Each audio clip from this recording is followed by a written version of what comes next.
Hi, this is Samantha, and I'm going to show you how to use the Co-Teach model generator in MagicSchool AI. So after you have used the link provided and added the tool to your enterprise account, we are going to search Co-Teach. And you'll see Co-Teach model selector. And from here, we'll click generate.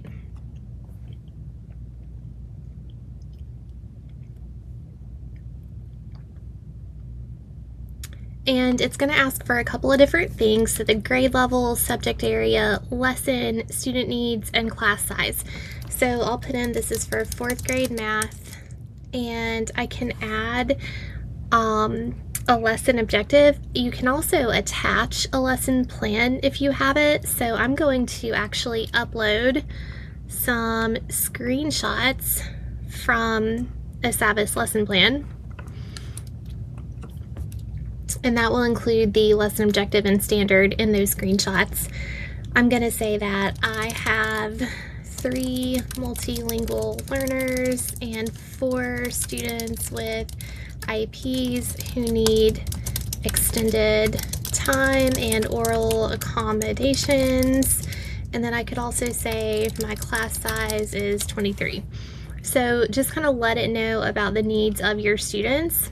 And I'll go ahead and click send message.